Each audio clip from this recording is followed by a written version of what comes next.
दुनिया में बहुत सी जगह ऐसी हैं जहां जाने से लोग डरते हैं, जिसे हम लोग हॉन्टेड प्लेसेस कहते हैं। ये जगह भूतिया घोषित की गई हैं और लोगों ने भी दावा किया है कि यहाँ भूतों का वास है।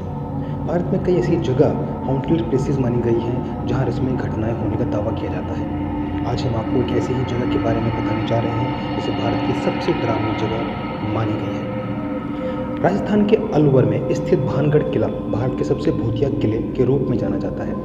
यह किले के अंदर दिन में भी लोग जाने से डरते हैं। आपको बता दें कि भानगढ़ किले को अम्बेर के कछवाहा राजा भगवंत सिंह ने बनवाया था। यूं ही तो ये बेहद खूबसूरत किला है और आप इसे देखकर इसकी खूबसूरती की तारीफ करने से खुद को नहीं रोक पाएंगे, मगर इस जगह जाकर आपको बेहद विचित्र अनुभव हो सकता है। यहाँ जाने वाले लोगों ने दावा किया है कि उन्हें ऐसा महसूस हुआ है कि उनका कोई पीछा कर रहा है। यही नहीं, कई लोगों ने काफ़ी डिप्रेशन और एंजाइटी जैसा भी वहाँ पहुंचकर फील किया है।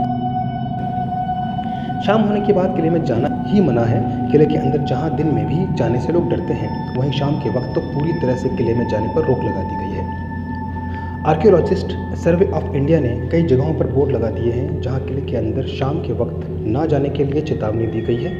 किले के आसपास रहने वाले गांव के लोगों का दावा है कि जो कोई भी रात में किले के अंदर जाता है वो लौटकर कभी वापस नहीं आता।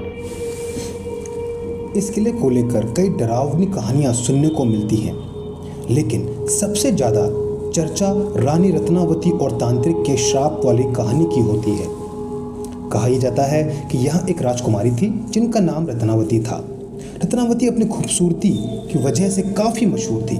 उनकी सुंदरता की बातें दूर दूर तक प्रचलित थी। हर किसी का सपना होता था कि वह रत्नावती से शादी करे, और उनके चाहने वालों में एक तांत्रिक भी था।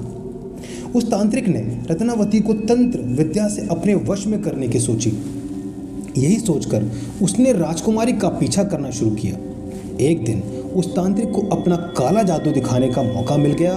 दरअसल हुआ यूं था कि एक दिन रानी रत्नावती अपनी सखियों के साथ बाजार गई।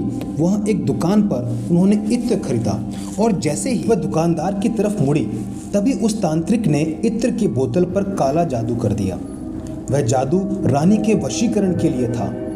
वह ऐसा सम्मोहित करने वाला तंत्र था कि यदि रानी इस इत्र को लगाती तो वह तांत्रिक के प्रेम में सम्मोहित होकर उसकी तरफ खिंची चली आती। लेकिन नियति को कुछ और ही मंजूर था।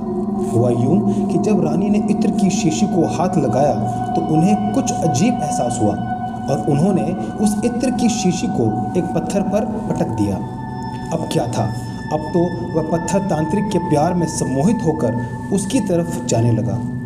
अपनी मौत को सामने देखकर उस तांत्रिक ने मरने से पहले रानी रत्नावती सहित पूरे भानगढ़ किले को श्राप दे दिया। वह सारे लोग मारे जाएंगे जिन्हें दोबारा कभी जन्म नहीं मिलेगा, और उनकी रूहें इस किले में ही रह जाएंगी। और हुआ भी कुछ ऐसा ही। इस हादसे के कुछ सालों बाद ही एक युद्ध हुआ जिसमें भानगढ़ तबाह हो गया और यहाँ रहने वाले सभी लोग रानी रत्नावती सहित ही मारे गए। कहा जाता है कि इनकी कत्लेआम की चीख आज भी किले के कोने कोने में फैली हुई है, जिससे यह किला बहुत ही डरावना माना जाता है। ऐसे ही रोचक जानकारियों के लिए कृपया चैनल को लाइक